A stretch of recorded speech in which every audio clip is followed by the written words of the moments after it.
할렐루야. 오늘은 세우기라는 주제로 해서 네 꼭지 정도의 말씀을 함께 좀 나누겠습니다. 오늘 사도행전 13장 1절에서 3절까지의 말씀에 보면은 안디옥 교회에 대한 이야기가 나옵니다. 면면이 보면은 아주 다 특징적인 분들이고 다양한 분들입니다. 그런데 이분들이 주님을 섬겨서 금식할 때에 성령께서 말씀하셨습니다. 내가 불러 시킨 일을 위하여 바나바와 사울을 따로 세우라라고 말해요. 그래서 다시 금식하고 기도하고 확인하고 두 사람을 안수해서 보냈다라고 말씀하고 있습니다.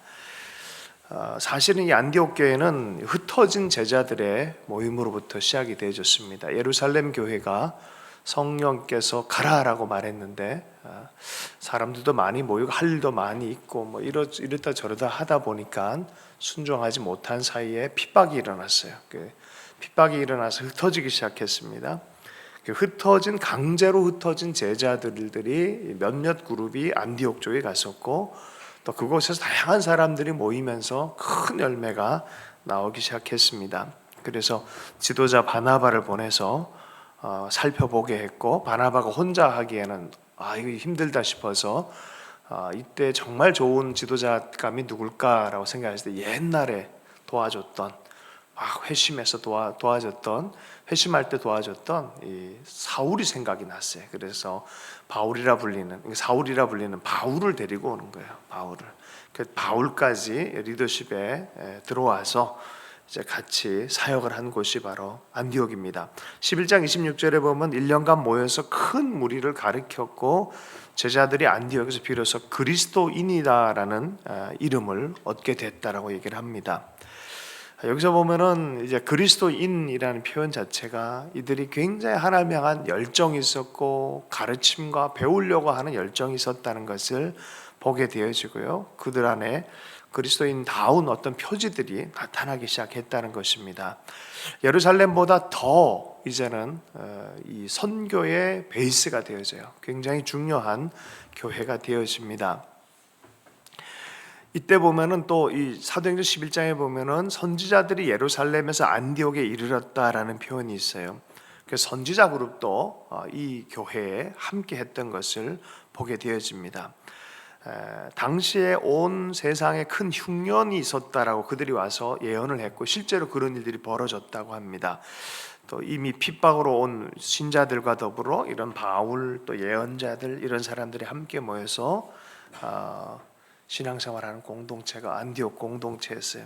어떻게 보면은 이 당시에 어려운 시대였기 때문에 어느 때보다 내가 먼저 좀 챙겨야지라는 그런 마음이 들기 딱 좋습니다. 그런데 그들은 각각 제 힘을 다해서 흉년 소식을 듣고 유대가 더 어려울 거다라는 판단을 해서 유대 흉년의 소식을 들었기 때문에 많은 부조를 보내기로 결정을 했어요. 이걸 실행했고, 사도 바울과 바나바가 그 모은 돈을 가지고 예루살렘 장로의 손에 보내는 이제 그런 장면이 사도행전 11장에 있습니다. 며칠 전에 우리 광호 전도사님이 여기 매주 월요일마다 한 달에 한 번씩, 또 지금은 준비하는 과정이어서 매주마다 모여요. 거의 이제 북한 선교 동아리 연합회가 있어요. 한 5대 중요한 신학교 안에 북한 선교 동아리 연합회가 이제 이곳에서 모여요. 이곳에서 뭐 장신대, 총신대, 백석대 뭐 이런 아시아 연합 신학대 이런 신학교 그룹이 여기서 모여요. 하나님께서 참 기도한 그대로 열매를 몇 년 안에 주시는 거 보면 참 놀랍습니다. 이거 가득 차요. 애들 와서 보면은 얼마나 열심히 하는지 몰라요. 근데 이번에 이제 일본을 가려고 선교를 준비하는데 돈이 많이 부족한데 그래도 한 몇백만 원 모아놓은 게 있어요. 목사님 이거 갖고 좀 부족한데 기도하면서 같이 하나님께서 인도하신 거 보자 그랬는데, 중국 안에서 탈북한 자매가 이 남편과 이렇게 중국인 남편과 이렇게 살아가는데 몸이 아픈 상태가 됐어요. 그런데 이 자매가 내몰림을 당하게 된 거예요. 수술을 받아야 되는데도. 그래서 급하게 여기로 연락이 왔다는 거예요. 그래서 이 친구들이 자기들도 돈이 없으면서 결정을 한 거예요. 한 250밖에 없는데 지금 100만 원을 떼서 이렇게 보내기로 결정했다는 거예요. 야, 그건 어디서 이렇게 배웠냐? 그랬더니 예전에 우리 교회가 뭐 일 있을 때 11절 떼가지고 다른 교회도 없는 걸 보고 우리도 부족하면서 이렇게 한 거 보면서 그렇게 했다고 얘기를 하는데 얼마나 이제 감동이 됐는지, 야, 본대로 다 하네 이런 마음도 들었고, 야, 우리도 과거에 그랬구나, 계속 그랬으면 좋겠다, 막 이런 마음이 이렇게 들었습니다. 안디옥 교회가 이런 마음으로 주님을 섬겼다는 거예요. 예배하고 금식하고 주의 뜻이면은 자기를 돌보지 않고 하나님의 뜻을 먼저 분별해서 알아서 순종하려고 했던 그런 교회인 것을 보게 되어집니다. 이곳에는 그냥 다 자발적인 사람들, 지금처럼 뭐 유급 직원들이 있는 것도 아니고 문화적인, 경제적인 여러 부분에 있어서 다양했고요. 뭐 한 사람은 특출난 감독 같은 사람이 있었던 것도 아니에요. 아주 다양했어요. 바나바는 키프로스 섬에서 온 부자 출신이었고요. 사도의 발 앞에 자기 재산을 다 내려놨다고 했잖아요. 굉장히 사람이 좋은 분이에요. 바나바는. 니게르, 이 사람은 검은색이란 뜻입니다. 그래서 북아프리카 출신이고요. 그래서 흑인이었다라고 알려지고 있습니다. 루기오, 북아프리카 리비아 출신입니다. 마나엔, 이 사람은 또 헤롯 안티바스의 귀족 친구입니다. 그러니까 이 사람은 왕실도 계열이에요. 왕실 계열. 사울, 이 사람은 훈련받은 다소 출신의 바리새인입니다. 이렇게 다양한 문화의 사람들이 집약된 공동체, 그래서 선교를 위한 아주 중요한 센터와 같은 교회가 안디옥 교회였습니다. 안디옥 교회의 에너지가 아주 강력하게 분출되었던 것에 가장 집중되는 것, 신앙 훈련에 있었던 것을 우리가 보게 되어져요. 말씀을 사모했고요, 때마다 시마다 금식하고 기도하면서 하나님의 뜻이 무엇인지 분별하려고 애썼어요. 먼저는 하나님께 예배드리고 금식할 때 공동체를 향해서 하나님이 말씀하신다는 거예요. 여러분, 말씀에 집중하고 기도하는 이 기간에 하나님의 공동체에 말씀을 하세요. 여러분, 우리 각 개인도 마찬가지예요. 말씀에 집중하고 기도할 때 하나님 우리 가운데 말씀하세요. 나는 요 근래에도 또 아주 우리 공동체에 말씀하시는 거, 어저께도 해야 될 일들을 포착해서 딱 처리하게 하시더라고요. 안 그랬으면 이게 쑥 지나갈 뻔했었어요. 근데 참 성령께서 역사하신다는 것들을 많이 경험을 합니다. 두 번째는, 자, 이분들이 이 하나님의 어떤 음성을 들었지만 이걸 어떻게 해요? 어떻게 해요? 다시 분별한다는 거예요. 이걸 붙들고 예언적인 어떤 말씀이 왔다고 생각했을 때 실행하기 전에 또 이 말씀을 갖고 어떤 뜻인지를 밝히는, 이게 뭐냐, 예언의 메시지가 있고 예언의 메시지를 밝히는 계시적 시간이 필요해요. 이게 무슨 뜻일까라고 밝히는, 그걸 위해서 또 기도하는 거예요. 많은 사람들이 대충 듣고 그냥 이게 주의 뜻이다 하면서 그냥 막 달려가다가 여러 가지 시간과 또 시행착오도 겪고 막 그러잖아요. 근데 이분들은 참 지혜로운 분들 같아요. 받기 전에도 기도하고 받은 이후에 또 분별하고 또 금식하고 기도하면서 그것을 실행하는 시간들을 갖는 것이죠. 예언의 뜻을 밝히고 드러내는 계시를 위해서도 더 많은 기도가 요구가 되어집니다. 우리가 하나님의 뜻을 밝히는 것은요, 그래요. 정성스러워야 돼요.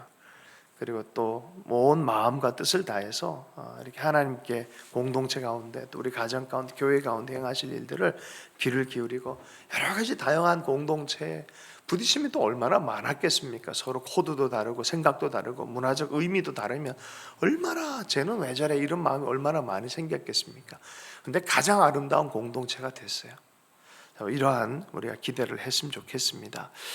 말씀 붙잡고 잠시 기도하고, 주신 말씀 짧지만 좀 마음속에 새긴 게 있다면 내 입술로 좀 고백하는 시간, 또 호흡하는 시간 잠깐 갖도록 하겠습니다. 기도합니다.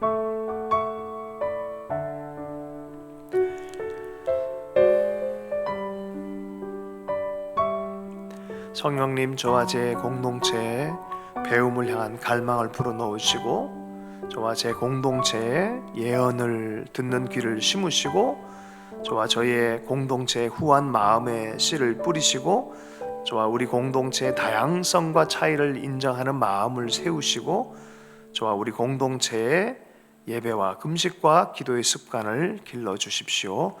예수님 이름으로 기도합니다. 우리 두 번째는 사도행전 15장의 말씀입니다. 성령과 우리는 이 요긴한 것들 외에 아무 짐도 우리에게 지우지 아니하는 것이 옳은 줄 알았노니, 이렇게 시작하는 이 본문의 말씀은요, 사실은 이 안디옥과 이방인들이 막 예수를 엄청 믿기 시작한 거예요. 너무너무 많이 믿기 시작하니까 유대인들이 와가지고 야 니들 율법 지켜야 되지 않냐, 할례 받아야 되지 않냐, 이 율법을 이렇게 경역이면 어떡하냐 라면서 분쟁이 붙었는데, 그냥 붙은 정도가 아니에요. 아주 큰 분쟁이 붙었어요. 우리 식으로 하면은 우리 하트하우스 교회에 정말 생경스러운 공동체가 막 들어오기 시작했어요. 어떤 공동체면 좋을까요?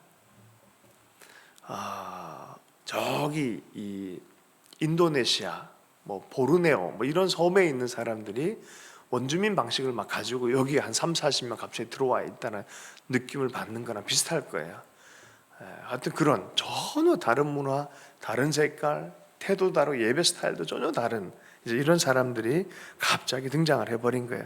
그러다 보니까 이것 지켜라 저것 지켜라 뭐 이런 일들이 많이 생겼습니다. 다른 문화, 다른 민족, 다른 삶의 관념들이 아주 크게 한번 꽝 부딪히는 일들이 요 15장에서 생겨요. 근데 안디옥 한 교회 정도가 아니라 이제 큰 세력과 세력, 그러니까 이방인 세력과 유대인 세력 전체가 꽝 부딪히는 장면이 바로 이런 장면입니다. 그리고 이것이 굉장히 중요한 문을 여는 그런 아주 위대한 문을 여는 그런 갈등이 돼요. 이게 잘 봉합돼서 위대한 문을 열기 시작합니다. 레슬리 뉴비긴스라는 분이 이런 얘기를 했어요. 선교는 교회가 문을 열어 새로운 사람을 동료로 받아들이고 그 후에는 다시 문을 잠그고 회원 명부에 몇 사람에 추가한 것 외에 아무것도 바꾸지 않는 그런 이야기가 아니다. 선교는 단순히 교회의 확장이 아니다. 선교는 더 큰 대가가 따르는 더 혁명적인 것이다. 그냥 나 수준의 내 문화에 맞게 조금 견딜만한 수준으로 문을 열었다가 더 열면 안 될 것 같아 닫아버린 그게 아니라는 거예요.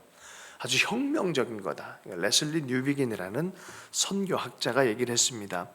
확장이 아니라 혁명을 촉발한다라고 하고 탈바꿈이 있는 것에 거의 언제나 반대가 많다는 거예요. 이렇게 어떤 선교적인 일들이 일어날 때는 자꾸 안 변하려고 하는 완강함이 버티고 있다는 거. 우리도 그렇잖아요. 내가 나를 변화시키려고 하니까 내가 나를 반대해. 그렇잖아요. 다이어트 하려고 그러면 내 위가 나를 반대해. 그래서 막 정서적으로 스트럭을 하는 거예요, 이게. 변해야 되는 건 알겠는데, 그죠? 그러니까 대충 문을 닫아버리려고 하는 게 이게 있다는 거죠. 그런데 사도행전은 처음에 이런 일이 벌어져 버렸어요. 할례 문제, 율법 문제. 그런데 베드로가 일어나서 얘기를 합니다. 성령을 따라서 말하기 시작. 저들에게 성령이 임하기 시작했고 믿음으로 깨끗한 마음을 갖기 시작했고 차별 없이 이방인조차도 믿게 되는 이것을 받아들여야 되지 않겠냐라고 말합니다. 베드로도 여기까지 오기가 쉽지 않았어요. 많은 체험과 환상과 많은 걸 경험하고 여기까지 왔습니다. 그러면서 어찌 너희가 능히 매지 못하는 멍에를 저들에게 메우게 하려고 하느냐라고 묻습니다. 어떻게 하면 좋을까요? 15장 2절에 보면은 격렬하게, 오늘 이 부분에서 보면 15장 2절에 이 본문 말씀에 보면 이렇게 돼 있어요. 심히 다툼과 변론이 일어났다라고 표현해요. 이 다툼이란 단어는 에베소 교회에서 폭동이란 단어와 똑같은 거예요. 아주 큰 분쟁이 일어났다는 소리입니다. 그리고 변론은 뭐냐면 어떤 주제를 갖고 아주 면밀하게 질문하고 면밀하게 조사하는 이런 일들이 있었던 큰 부딪힘이 있었고 그 부딪힘 안에 아주 면밀하게 조사를 하는 거예요. 최선을 다해서 조사를 하는 거예요. 자, 이런 것을 다 한 이후에 이런 결론을 내려요. 성령과 우리는 이것이 옳은 줄을 알고 이렇게 선포한다는 거예요. 그게 뭐냐? 우상의 제물과 피와 목매어 죽인 것과 음행을 멀리하라. 요 네 가지 정도만 유대인들 위해서 너희들이 배려한다면 모든 것이 이방인도 그리스도의 몸 안으로 받아들이는 결정을 하는 거예요. 바로 이 결정 이에 스스로 삼가만 잘 되리라. 평안함을 원하노라. 다른 것 말고 요 딱 네 가지만 지켜라. 그러면 끝. 너희들도 우리 가족. 이렇게 된 거예요. 이러면서 유대교 교회에서 온 인류를 향한 문을 여는 인류 모두의 그리스도인들을 향한 웰커밍이 시작되는 것이에요. 엄청난 결정을 한 거예요. 그런데 이 결정을 성령과 우리는 이것이 옳은 줄을 알았다라고 말하는 거예요. 오픈하고 선교적인 교회로 다시 진입되어지. 이게 원래 예수님께서 원하셨던 교회의 모습이에요. 야고보가 이렇게 결정했어요. 성령과 우리는 이라고 말해요. 성령과 우리는. 많은 사람들이 이런 대면하고 진리를 분별하고 공부하고 기도하고 또 얘기하고 이런 것들을 기도만 영적인 걸로 알고 대화 안 하고 공부 안 하다 보니까 계속 고집스러운 기도만 해요. 우리가 광화문의 기도를 알고 있어요. 그럼 검찰 쪽에 여기 서초동에서 기도 안 하는 줄 알아요? 거기 많은 기독교인들이 왔어요. 대화 안 해요. 공부 안 해요. 이러니까 이게 그냥 자기 신념만 강화되어지는 일들이 생겨버릴 수 있죠. 아마 기도할 때 성령께서 감동을 주셨을 텐데, 대화해라라는 감동을 주셨을 텐데 아마 그걸 제대로 따라가지 않는 것이 되어버리지 않았나 싶습니다. 이런 얘기 하려고 한 건 아닌데 어쨌든 갈등에 대해서 회피가 아니라 성령과 건강한 대화를 통해서 건강한 타협이 이게 그냥 타협이란 단어가 안 좋은 것이 아니에요. 이게 우리가 성령과 우리는 이것이 옳은 줄을 결정하노라라고 하면서 용기 있는 결단을 내리게 했습니다. 우리 함께 잠깐 기도하도록 하겠습니다. 이 부분을 놓고 담대하게 하나님의 주님께서 인도하심을 확실히 있음을 믿고 그걸 믿을 때 우리는 대화할 수 있고요. 논쟁할 수 있고요. 그렇습니다. 그러니까 서로가 죽일 듯이 하진 않았어요. 서로를 존중하면서 끝까지 논증하는 그런 시간들을 가졌던 것을 우리가 보게 되어집니다. 함께 기도하십시다.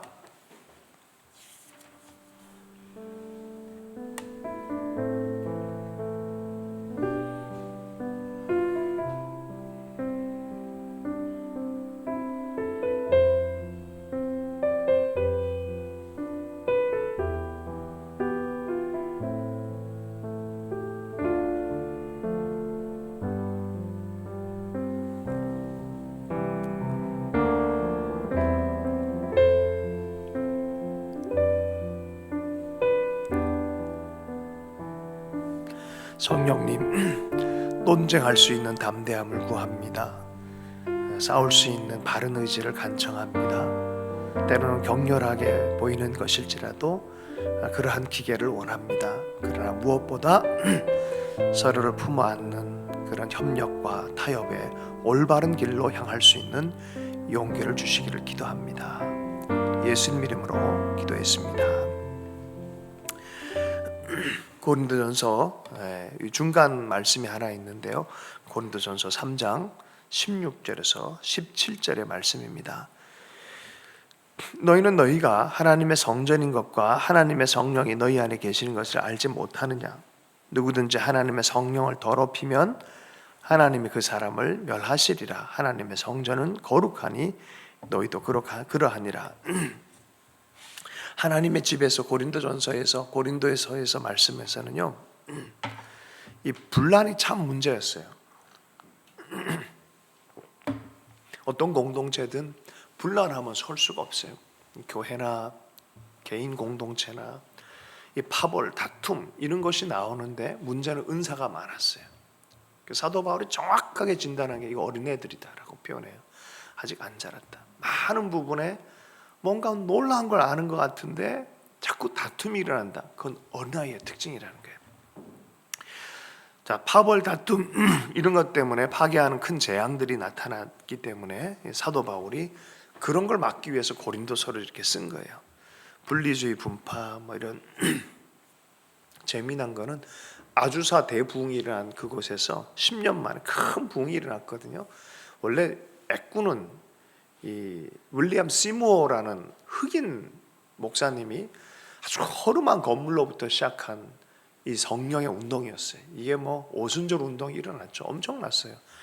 거기에서 점점 뭐 백인들, 흑인들 할 거 없이 다 섞였단 말이에요. 얼마나 놀랍습니까? 그런데 한 10년 정도 됐을 때 인종과 무관하게 통합될 수 있는지, 통합될 수 있는지를 두고 논의하다가 분열이 일어나 버렸어요. 이게 참 쉽지 않습니다. 은사는 많은데 이것을 통합할 수 있는, 요새는 이걸 100년 정도 넘어오니까 다 넘어왔어요. 그러니까 다 품어내는 그런 교단이 됐지만 초기에는 그러지 못했습니다. 많은 분열들이 있었다는 것이죠. 자, 그래서 이 구절을 줍니다. 거룩뿐만이 아니라 연합에 대한 의미로서 줍니다. 너희 모두가 하나님의 성전이란 사실을 알지 못하느냐라고 말하고 있어요. 어떤 교회에서는 신조보다 성경입니다라고 주장했던 한 교단, 이 저자는 그래요. 그러면서도 무학기파냐 유학기파냐 그러면서 또 분열이 많이 일어났다는 거예요. 이제 분열이라는 것은 다 명분이 있어요. 자기 명분이 있는데 자기 명분이 있고 다름이 있지만 함께 갈 수 있는 것이 참 귀한 것이에요. 대체로 보면은 분열하고 싶을 때 명분 만들어 가지고 분열해 버려요. 그죠? 분열이 일어날 때는 지혜롭게 잘해서 사실은 블레싱 해주는 거는 고도의 영적인 기술이에요. 그래서 괜히 분열 만들지 않고 그것이 선물처럼 또 만들어 갈 수 있는 것도 지혜예요. 근데 분열이 일어나면 아픔이에요. 그게 쫙 찢어진단 말이에요. 아픔이에요. 자, 근데 어쨌든 이런 부분에 대해서 너희가 공동체라는 걸 잊지 말아라는 거예요. 너희 모두가 하나님의 성전이라는 사실과 하나님의 성령이 너희 안에 계시다는 걸 알지 못하느냐. 자, 우리 한 사람 한 사람은 공동체를 통해서 변화가 나타난다는 거예요. 이게 공동체적 삶이라는 게 별거 아닌 것 같지만 이 공동체에 있기 때문에 나에게 영향이 미친다는 거예요. 내가 어떤 가정에 자랐느냐가 별로 가르침 받은 거 없는 것 같지만 평생의 DNA가 되는 것처럼 어떤 공동체에 있느냐가 사실 개인이 변화가 되어지는 거예요. 이게 별거 아닌 것 같은데 굉장히 중요합니다. 그래서 어떤 공동체에 내가 있느냐가 나에게 엄청난 영향이 된다는 것들을 이해할 필요가 있습니다. 그래서 당신 자신이 아닌 공동체를 통해서 당신을 만들어가라 라고 말하는 거예요. 이 말씀은 너희 공동체가 너가 우선이 아니라 공동체가 우선이라는 것들을 이해할 필요가 있다. 이게 다소 낯설기도 하고 또 여러 가지 힘들 수도 있겠지만 공동체 통해서 당신 모습을 형성해 가는 것이 맞다. 왜? 라고 물으면 어디에나 있는 성령, 나한테만 있는 성령이 아니라 우리에게 있는 성령이고 나만을 위한 성령이 아니라 우리 모두에게 역사하시는, 우리 모두를 성전 삼은 성령이시기 때문에 그렇다는 거예요. 하나님의 성령이 계시는 곳이 우리의 공동체이기 때문에 그렇다는 거예요. 그래서 너희 모두가 하나님의 성전이며 하나님의 성령이 우리 모두에게 계시기 때문에 그렇다라고 성경을 통해서 우리 바울이 말하고 있습니다. 우리 말씀 잠깐 붙잡고 공동체성을 두고 함께 좀 기도했으면 좋겠어요. 분열이 아니라 한 마음에 대한 충성, 공동체를 사랑하는 마음에 대해서 또 하트하스를 또 품는 마음으로 잠시 기도하면 좋겠습니다.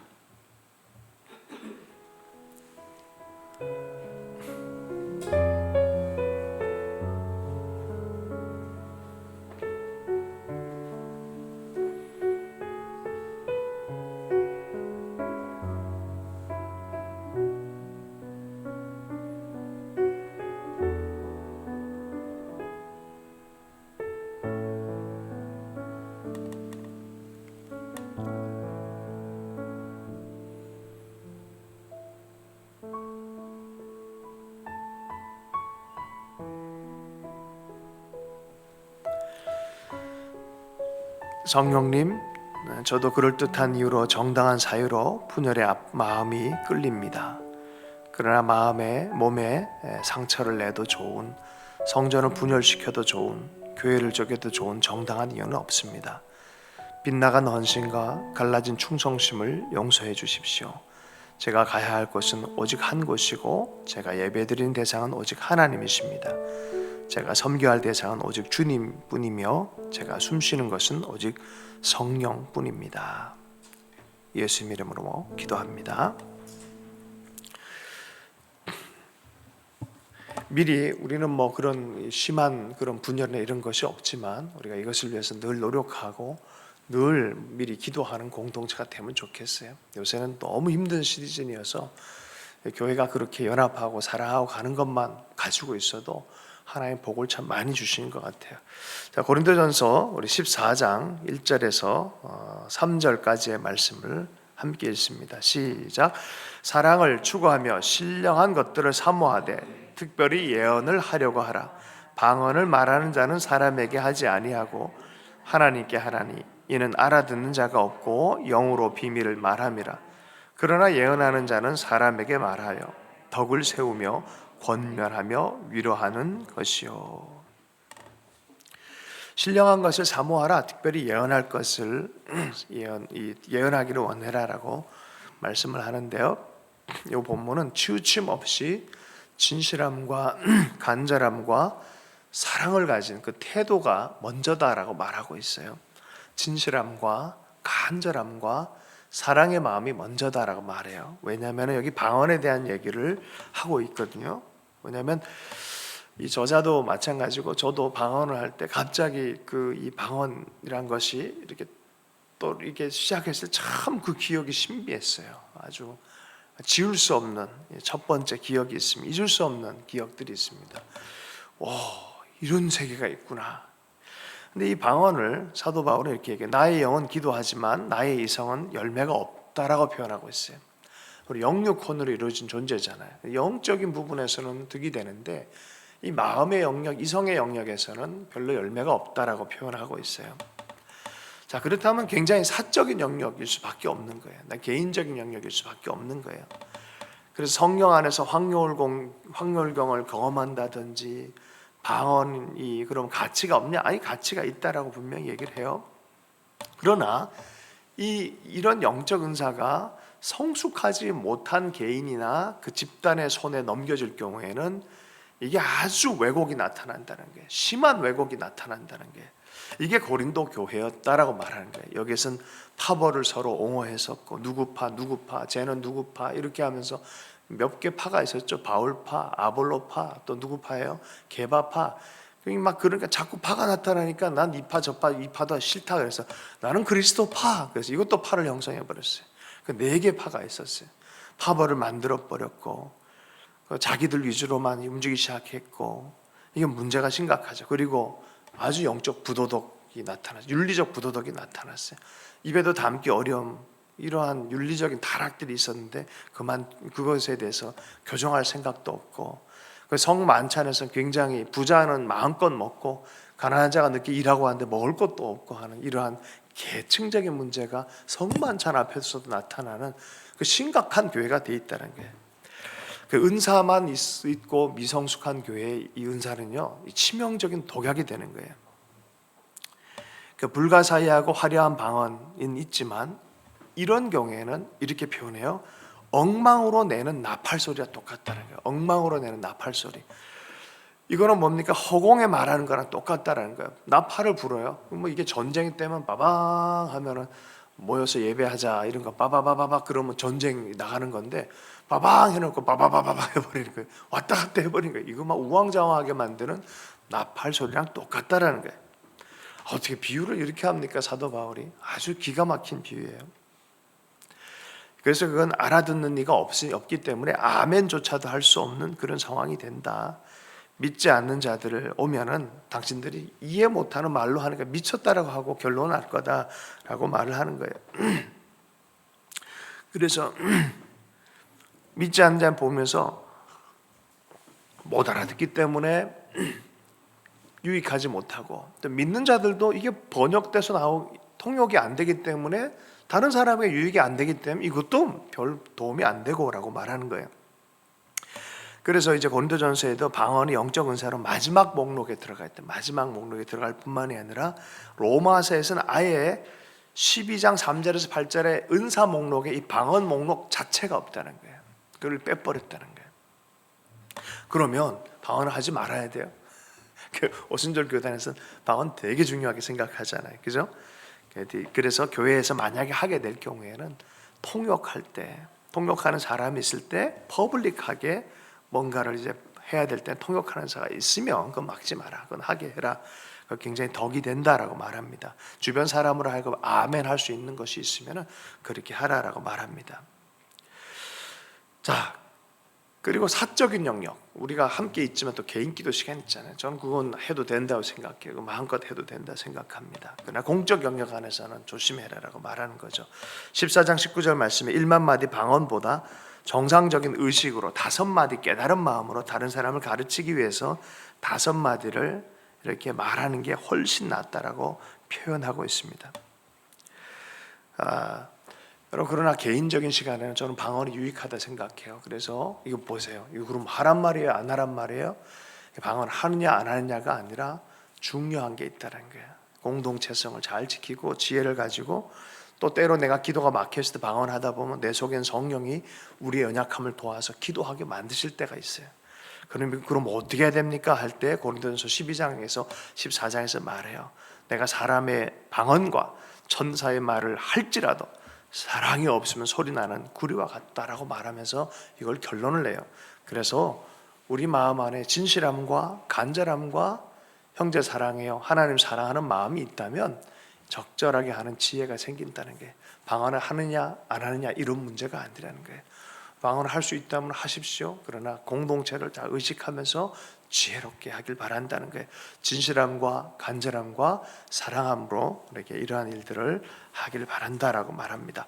우리 말씀 붙잡고 잠깐 기도하십시다. 우리가 성숙함으로 세워진다는 것은 하루아침에 세워지는 게 아니에요. 그래서 먼저는 하나님 나라를 생각하고 또 지체들을 생각하는 이 공동체성 안에서 잘 세워지는 우리 한 사람 한 사람 되고 교회가 되도록 잠깐 기도하고 개인 기도 묵상 시간 가진 다음에 개인 기도 시간 갖도록 하겠습니다. 잠깐 호흡하는 기도 하겠습니다.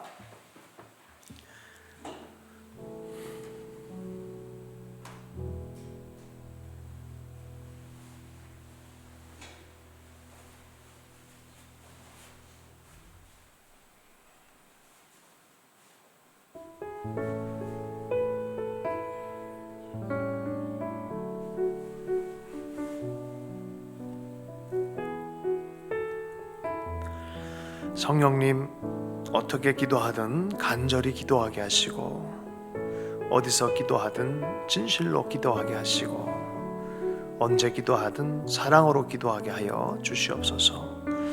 어떻게 말하든 간절하게 말하게 하시고 어디서 말하든 진실하게 말하게 하시고 언제 말하든 사랑으로 말할 수 있도록 은혜 허락하여 주시옵소서. 예수님 이름으로 기도합니다.